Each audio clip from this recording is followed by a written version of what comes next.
yang tenggelam dalam mencintai Allah dan Rasul-Nya. Seorang ulama besar yang menghimpun antara ilmu syariat, thariqah, dan ilmu hakikat. Seorang ulama yang dimasyhurkan oleh Allah di masa itu. Ayahnya bernama Haji Abdullah Al-Ghani bin Abdul Manaf bin Muhammad Saman bin Muhammad Said bin Abdullah bin Mufti Khalid ibn Khalifah Hasan bin Maulana Syekh Muhammad Arsyad Al-Badiyah radhiyallahu anhu. Jadi beliau masih ada durian daripada Syekh Muhammad Arsyad Al-Badiyah. Ibunya bernama Al-Hajjah Masliyah binti Haji Mulia bin Khair radhiyallahu anhu. Beliau dilahirkan pada malam Arba tanggal 27 Muharram 1361 Hijriah bersamaan dengan 11 Februari 1942 Masehi. Di kampung Tunggul Irang, seberang Martapura. Di waktu kecil beliau selalu berada di samping kedua orang tua dan nenek beliau yang bernama Salbiah yang memelihara dengan penuh kasih sayang, namun disiplin dalam pendidikan, sehingga di masa kanak-kanak beliau sudah mulai ditanamkan pendidikan ilmu tauhid dan akhlak oleh ayah dan nenek beliau sendiri, serta belajar membaca Al-Quran. Dengan demikian, guru pertama dalam bidang tauhid dan akhlak adalah ayah dan nenek beliau sendiri. Nah, jadi kita sebagai orang tua itu adalah cerminan daripada cermin pertama, madrasah pertama adalah orang tua di rumah. Pendidikan, oleh karena itu sebelum anak kita ini dilajari kemana-mana oleh guru yang lain, alangkah baiknya dilajari dulu oleh orang tuanya dan di rumah. Sebagaimana yang dicontohkan oleh Rasulullah, para aulia, dan termasuk daripada lulus kumpul ketika beliau masih kecil dididik oleh keluarga terlebih ayah dan ibu. Kemudian beliau adalah seorang yang sangat bakti kepada kedua orang tuanya, sehingga sewaktu orang tuanya sakit, 1 jam pun tidak pernah beliau memisahi dan selalu berada samping beliau, merawat dan menjaganya dengan seksama. Jadi masih kecil sudah tanda-tanda kebaktian, bakti kepada orang tuanya, ya. Ketika garing, kalau orang tuanya garing, kada ditinggalkan kayak kita, masih kita inilah kalau kita ini sakit, apa mama kita ini kada kapan dari jauh. Kalau tapi kalau orang tua kita yang garing, kita masih kawa garing, ya, apalagi main HP. Nah, itu bedanya kita sama orang tua. Tapi beda dengan orang yang berbakti kepada orang tuanya pada waktu kecil sudah seperti itu. Dan bakti itu tentunya dimulai dari pendidikan ilmu agama. Jadi kalau anak kita mau berbakti kepada orang tuanya, maka didiklah ilmu agama. Bagaimana dicontohkan oleh seorang aulia Allah bernama Abah Musa bin Abdul Ghani. Beliau belajar mengaji Al-Quran dimulainya sejak berumur 5 tahun. Saya ini tidak akan cerita panjang lebar, saya membaca itu, ya, membaca. Kemudian saya mengomentari yang saya tahu aja, ya, karena saya juga pernah belajar sama guru sekumpul pada tahun 2003, 2004 ya. Kalau hari Minggu begitu ingat, saya masih dulu sering belanja di ujung Murung sambil berjualan baju dulu ya. Sambil belanja bajunya saya titipkan, saya ngaji ke Sakumpul. Nah, pakai kendaraan.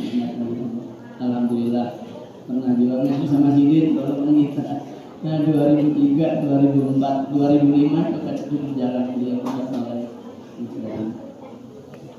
Nah jadi guru sekumpul ini sejak kecil sudah belajar Al-Quran. Kita juga sejak kecil harus mulai belajar Al-Quran. Beliau dari umur 5 tahun ya sudah belajar Al-Quran.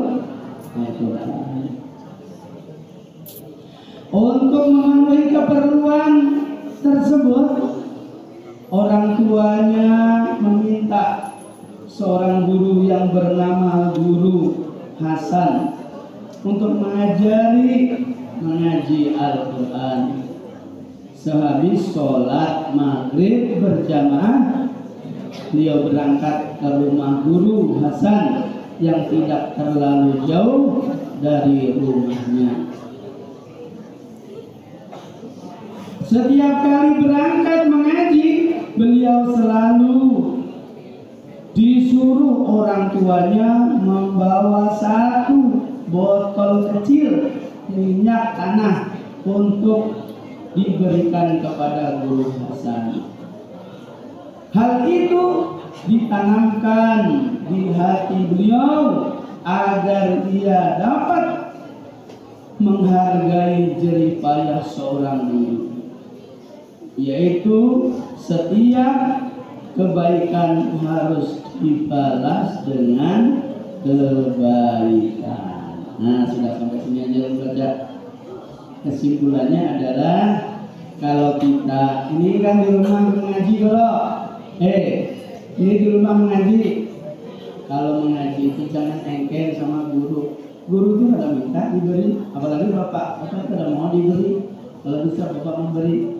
Ya, halo. Jadi kalian itu jangan sama guru itu jangan berhitung, ya. Ngaji supaya ilmu kita ini berkah. Syaratnya orang menuntut ilmu itu dipakai. Syaratnya orang menuntut ilmu itu salah satunya adalah halal tanalul ilma illa bisitatin sa'um bika amajmu'iyah bibayani. Sukain, wa hirsin, wa stibarin, wa budotin, wa irsadi utari, wa tuli zamani. Ya? Orang menuntut ilmu itu kalau ingin dapat ilmu yang banyak manfaat dan barokah, dia yang pertama adalah dia harus wahirsin. Kayak pacarannya dia haus dengan ilmu, senang dengan ilmu, sungguh-sungguh pokoknya. Ya? Akhirnya apa? Menjadi pintar, paham. Ya, ditekuni akhirnya paham. Usahakan untuk ilmu itu satu paham. Wasibarin yang kedua sabar.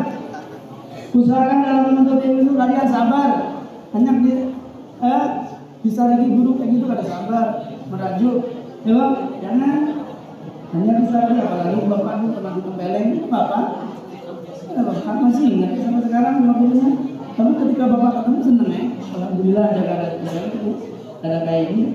Nah itu dulu. Bahkan orang tua kita sangat mendukung. Ketika bapak dulu pulang dari ngaji nangis, ya itu sampai rumah nggak langsung. Kenapa anak ada langsung aja dipenggain lagi. Waduh 2 kali sih dipenggain. Jadi nanti harus kita tanamkan itu. Jangan sampai kita ini ya menuntut ilmu ada salah sedikit aja melaporkan kepada semua orang tua. Dan kalian seandainya jadi orang tua dilaporkan jangan langsung di respon kayak itu aja, ya. Jangan dibela anak itu, ya.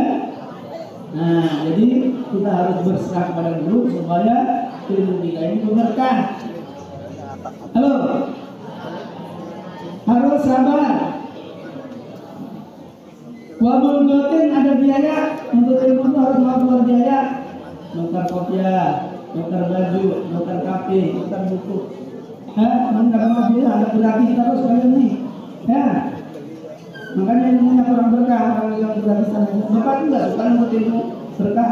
Kalau bisa anak bapak itu buka sekolahan yang bayar mahal supaya apa? Pendidikannya bagus. Ya. Jadi di Jawa itu ceritanya, bujur di sini itu juga terbiasa gratis. Akhirnya sekolah semuanya sendiri. Pada dari lama hidup saja semuanya sendiri akhirnya sekolahnya. Tapi kalau sekolah yang mahal biayanya, hati-hati kita.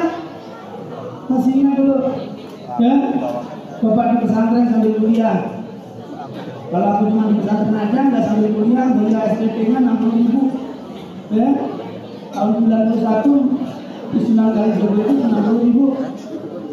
Sayang benar 60.000 banyak benar. Karena hati-hati dengan kita bayar itu. Nah, untuk ilmu itu harus mau keluar biaya supaya ilmu kita berkah. Jangan terlalu baik sama guru. Ini contohnya Gus Gopol nih. Gus Gopol ini ketika berangkat mengaji, abah mamanya menyamin minyak. Ngapa? Gadar menghargai diri bayarnya dulu. Minyak apa supaya dia minyaknya jujur apa? Lampu. Karena dalam zaman dahulu ada listrik, pakai lampu. Ini pelajaran buat kita. Jadi kita ini paham-paham lah sama guru itu supaya kita berkah. Sudah sampai itu dulu lah. Nah, semakin banyak yang kita sampaikan siang sudah. Nanti kita makan. Nah, kita makanan nanti.